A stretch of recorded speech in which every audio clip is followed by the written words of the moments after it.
Hey everybody, welcome back to the channel and a brand new episode on Ray County, Missouri. So as you can see by the title, this is the first iteration of Own the Map Challenge on FS25. We finally found a map that I think would be suitable for it, and here we are. So we're actually just in the house right now. We're grabbing some snacks.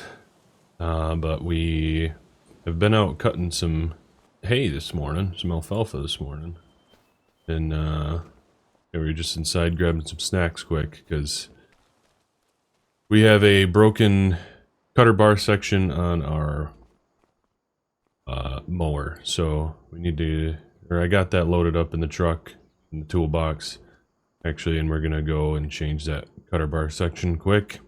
That's kind of put a dampener on things this morning, but yeah, so this is our farm. You can see it's not in the most pristine of conditions, but everything I've ever wanted and hoped of. But so yeah, we bought this piece of land farm on retirement auction from a guy. He obviously retired because it's a retirement auction, but we actually got a really good deal on it. So, and we also bought some of the equipment he had. He used to run kind of a, well, I was gonna say a beef operation, but it's hard to say a beef operation. But it's he's got a large pasture area here with a cow barn over there, with a feed alley, as well as kind of a calf weaning lot there as well. I would say he was more into the grain farming than beef, but kind of a little bit of both. So he's got some bins, or he had some bins. So we have some bins now. He had a harbor store there as well. So we didn't buy everything from him. We bought what we thought we needed to start. So we had ourselves a budget of $1 million, and that's what we used. So we have about $68,000 left in the bank for farm operation type stuff, but we pretty much have everything we need at the moment. So anyway, let's get back to field. We are cutting some hay just down here. A great little spot. Definitely needs some, cleanup and maintenance and stuff, but like I said, it works for us. The guy's name was Jim. He kind of slowly has been getting out of it. I don't know if I don't think he ran cattle for a while. He had a few that he kept for, kind of just freezer meat and stuff, but I don't think he ran cattle for a business for a while. Things kind of got out of sorts as well on the farm, so that's why there's kind of things there. But we bought his combine, we bought a few of his tractors. He's kind of liked what he had. It was a lot of older stuff. He never really got into the new stuff. He never was a big operation. His kids never wanted to get involved either, so we'll pull the truck right up so we can get the cutter bar out, change that out. Hard to say, but this is the big horse on the on the farm. They're international 1066. So yeah, it's this is our big horse. So that kind of tells you what we're working with. But about 140 horsepower on this bad girl. So she does the mowing for us. She'll probably do some of the tillage for us too. So yeah. So essentially we're brand new. We bought this farm about a month ago. Jim was having some health problems and stuff. He fully intended on finishing the year farming and then selling, but he had some health problems, so he decided to give it up. He's got crop in the fields that we bought off him.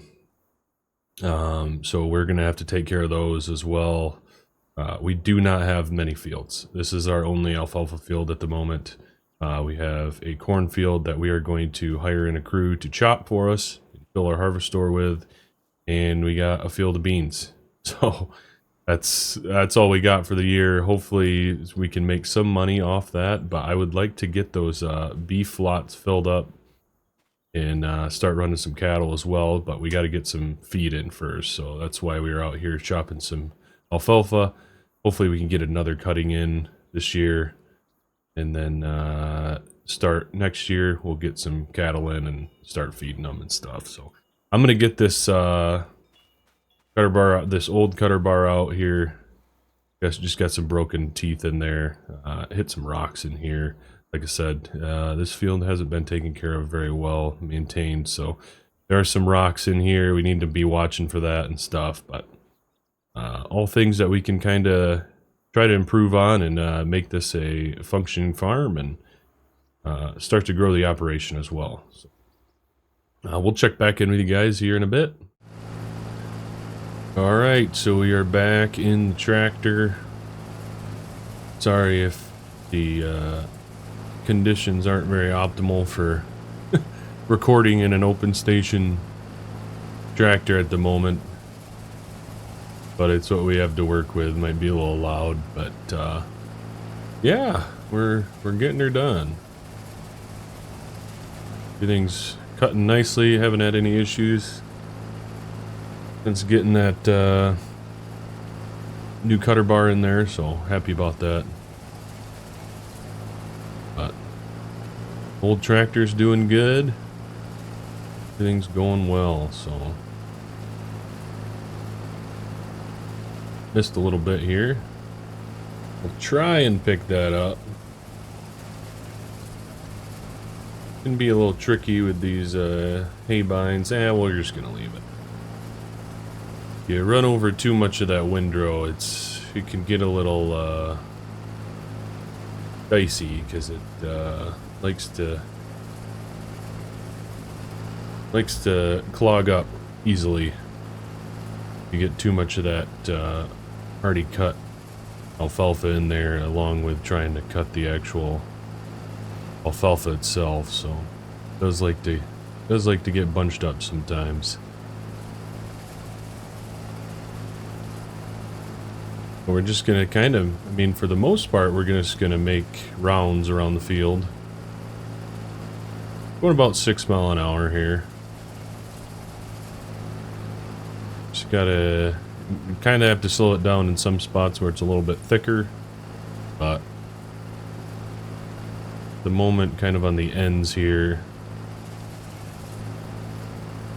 we can run about 6 miles an hour, so not too bad. We'll get her done here today. Then hopefully dry out over the next few days and we can get the little windrower that we have out. Put it into a few windrows, probably just clump 2 of these windrows together, and then we'll get the baler out. Don't want to have too big of a windrow for our old baler we got. Kind of got to think about that, because that might not like trying to eat up too much of a windrow. I'm sure if we had one of these new fancy balers, we might be okay, but I feel like if we could put 2 of these windrows together at a time, that would make it nice for us. So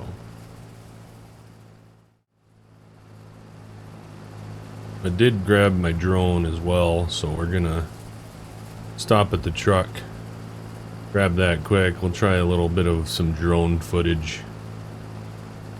Kind of went all out when I decided to try and do this YouTube thing. Figured, bought a farm. A lot of guys do the YouTube farming thing, and might as well see if it gains any traction. So, did get myself a nice drone to hopefully get some more footage with. check the cutter bar quick, see if anything's broken while we're off. Kind of look things over. No hydraulic oil leaks or anything right now. I think everything's good. From what I see. At least right now.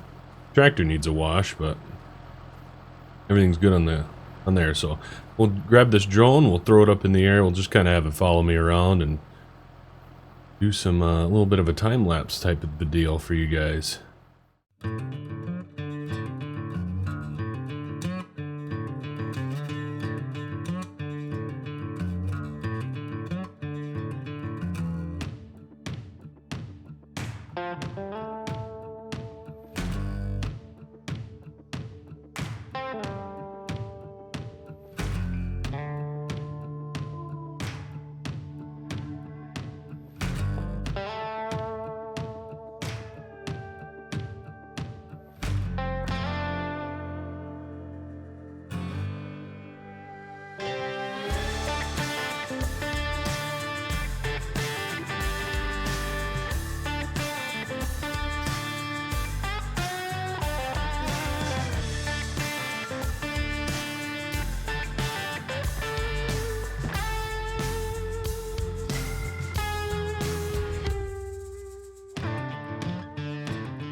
Alrighty, we're just making our way back to the farm now. This thing does not have any hazards, which I'm not used to with these older tractors. No hazards or anything. That's alright. I'm sure people can still see us coming. We'll slow down a little bit and get over on the side.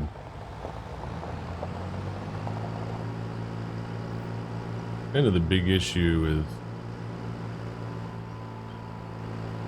Sorry, car, we're almost here. We're almost home.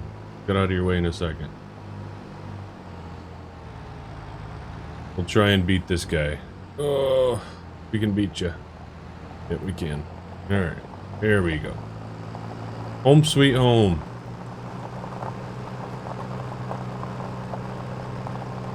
She's a beaut, isn't she, boys and girls? Can't wait to get cattle in there. Get them grazing. Really excited about that. We did buy the feed mixer off Jim. Well, I think we're gonna back this. Yeah, yeah. I don't even know if this thing's gonna fit through the doors, actually. We're gonna back this right up here, though.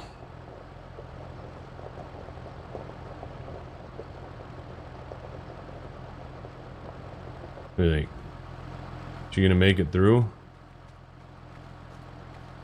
Oh yeah, she'll be a tight squeeze, but I think we can fit her in. I think we can fit her in. Try and not hit our barn. There we go. Yeah, we were tinkering with the drill there. We're trying to get that going.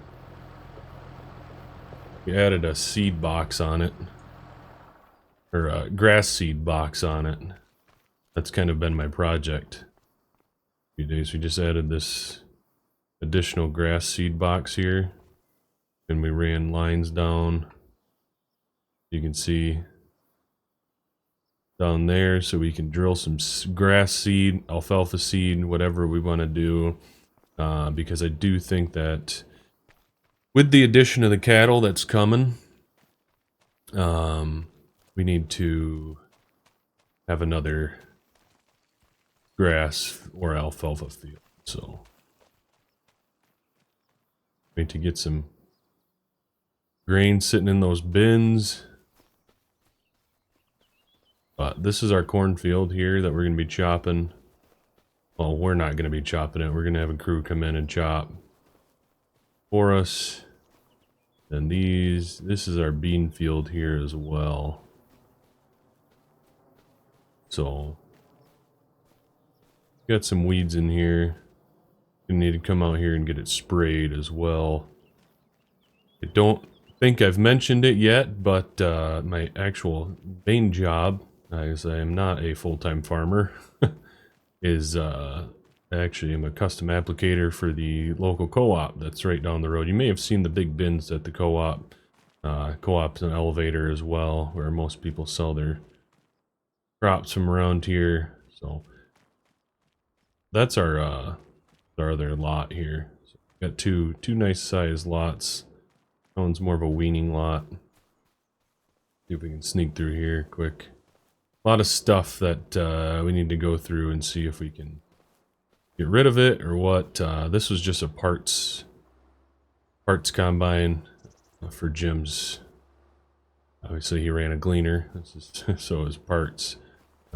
This is a nice another old International there that we might actually be able to sneak some parts off as well, because that was a parts one for the 1066. This is our other storage shed. I think we're going to be stacking bales in here on this side as well. It's going to be kind of where we keep our bales for the moment, but old Bobcat, or not Bobcat, International loader, a very old 7110 Deer.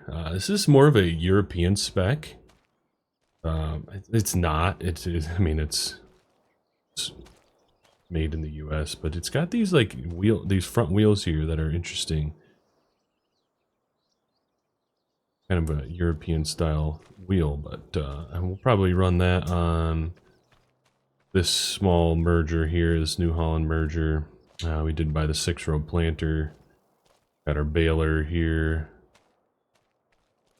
I like these gathering wheels. Hopefully that'll be nice for baling in those windrows. Got some wagons, and we got our own spreader actually too. So we did kind of splurge a little bit and we bought that spreader. I didn't really feel like we were gonna need one, but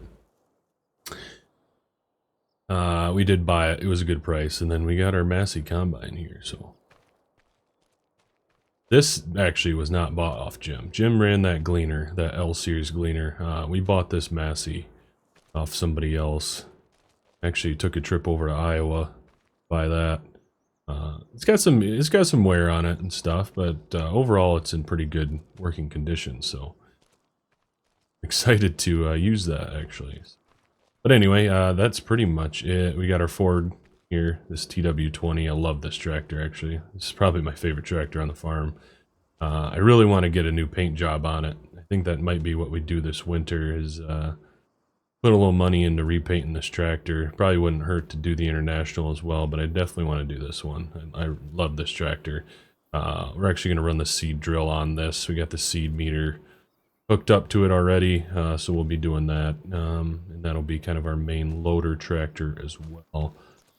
I got to figure out if it's going to be good idea to run the 1066 on the feed mixer when the time comes, because we are going to need it for other jobs as well. So we got to figure out if is it going to be a pain to hook and unhook that from the feed mixer when we need it, because we're going to need that on the mixer every day, right? And the 1070 isn't big enough, or the 710, sorry. That deer there is not big enough to run that mixer. So as you guys know, if you've ever been, you know, around tractors or hooked up implements and stuff, it's not always the easiest thing, putting a PTO on and hooking hydraulic lines up and stuff. So yeah, is it going to be more of a hassle to be hooking and unhooking that from the mixer, or should we start looking for another tractor? Obviously, it all comes down to finances and stuff, but anyway, so that's a little introduction to the farm, guys. I mean, that's all I got for you today. We got our jobs done for today. Figured we'd just do a little introduction video, and yeah, we'll catch you guys in the next one. I mean, I'm sure I'm going to be recording when we do submerging and baling and stuff, because that's really all we got for now. But I actually got approval from my work, right? The co-op over there, to do some little bit of recording too. They said kind of be careful what you're recording, but while you're in the cab of the sprayer or the spreader and stuff, you feel free to record a little bit, get some information out there about what a co-op does and custom applicator does and stuff too. So might do a little bit of that as well. So you can be kind of here or there. It's much different. It's a real nice John Deere sprayer and equipment over there compared to this old open cab stuff. So appreciate you guys watching. If you haven't, I'm going to steal a little line from Barn Talk. Pay the fee by liking, subscribing if you liked it, maybe sharing it out with some friends, and really helps the channel grow. And comment down below if you're excited about the series. Hopefully this is a little bit of a better direction, or a new direction from what we've done in the past, but I'm looking forward to it. This map is amazing. So I think there's a lot of potential for growth on this map as well. So we will catch you guys in the next one. Thanks for watching.